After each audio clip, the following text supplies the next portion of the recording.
चिंताजनक बात है भारत के लिए, क्योंकि वो ये है कि अरब देशों के पास रेड सी यानी लाल सागर में भारत ने अपने 10 युद्धपोत तैनात किए हैं।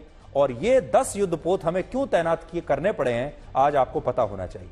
अगर आप इस नक्शे को देखें तो आपको यमन, सऊदी अरब, इजिप्ट और सूडान के बीच ये रेड सी दिखाई देगा। ये रेड सी की हम बात कर रहे हैं, जिसको हम लाल सागर कहते हैं। देखिए, ये है लाल सागर, इसकी बात कर रहे हैं। और ये जो लाल सागर है 4,38,000 वर्ग किलोमीटर के क्षेत्र में फैला हुआ है। बहुत बहुत बड़ा इलाका है। 4 लाख, आप सोचिए, वर्ग किलोमीटर, कितना बड़ा इलाका ये हो सकता है। ये वही लाल सागर है जहां से दुनिया का कुल 15% व्यापार होता है। और इसी लाल सागर में यानी रेड सी में सुएज कैनाल मौजूद है, जहां से समुद्री जहाज यूरोप के देशों के लिए आवाजाही करते हैं। यहां से इस सुएज कैनाल की हम बात कर रहे हैं।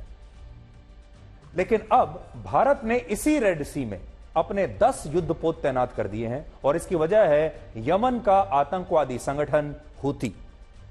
तो यहां पर आप सोचिए, हमने यहां से लेकर और ये जो पूरा इलाका है, यहां भारत ने अपने 10 वॉरशिप्स तैनात किए। हूती के आतंकवादी इजराइल का विरोध करने के लिए, अब आप ये भी कह सकते हैं कि लाल सागर में अपने युद्धपोत तैनात करके भारत ने हूती के आतंकवादियों को लाल आंखें दिखाई हैं, और उसे यह बताया है कि अगर उसने भारत के समुद्री जहाजों को छूने के बारे में सोचा भी तो इसका अंजाम अच्छा नहीं होगा। भारत रेड सी में सुएज कैनाल के रास्ते हर साल 2.5 लाख करोड़ रुपए का सामान यूरोप और बाकी देशों को निर्यात करता है, एक्सपोर्ट करता है। और यह हमारे कुल एक्सपोर्ट का लगभग 7% है। इस 7% के एक्सपोर्ट को हूती के आतंकवादियों से कोई नुकसान ना हो, इसके लिए ही भारत ने रेड सी में अपने युद्धपोत तैनात किए हैं। और ये एक बहुत बड़ी बात है।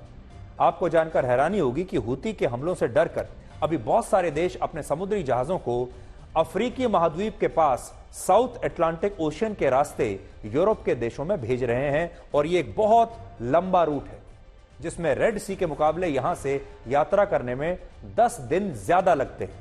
लेकिन भारत ने इस लंबे रूट से ट्रेड करने के बजाय लाल सागर से ही अपने समुद्री जहाजों की आवाजाही को जारी रखने का फैसला किया है।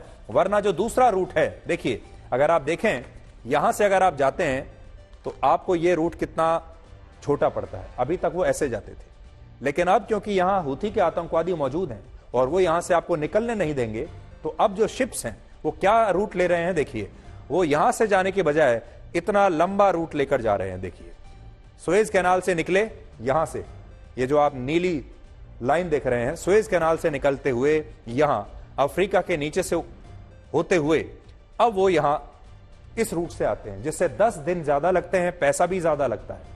सोचिए, आज से कुछ वर्ष पहले तक हम ऐसा करने के बारे में सोच भी नहीं सकते थे, लेकिन आज भारत ये कर रहा है। और हम कह रहे हैं कि हम इसी लाल सागर से अपने समुद्री जहाज भेजेंगे, और अगर किसी की हिम्मत है तो वो हमारे समुद्री जहाजों को रोक कर दिखाए। ये नए भारत की ताकत है। और इस नए भारत की ताकत को आप इन तस्वीरों से समझ सकते हैं, जो 4 जनवरी की हैं, जब अरब सागर में सोमालिया तट के पास कुछ समुद्री लुटेरों ने एक जहाज को हाईजैक कर लिया था, जिसमें भारत के भी लोग थे। और इसके बाद भारतीय नौसेना ने कुछ ही घंटों में यह ऑपरेशन चलाकर इस समुद्री जहाज में फंसे 15 भारतीयों समेत 21 लोगों को सुरक्षित बचा लिया था। और इन लोगों ने इसके बाद भारत माता की जय के नारे भी लगाए थे।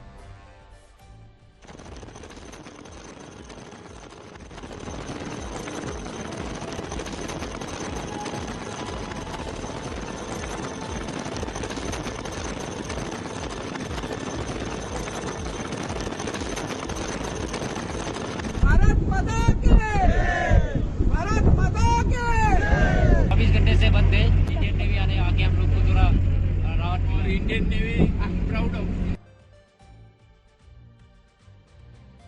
तो इससे आप ये देख सकते हैं कि भारत अब समुद्र में भी एक महाशक्ति के रूप में उभर रहा है।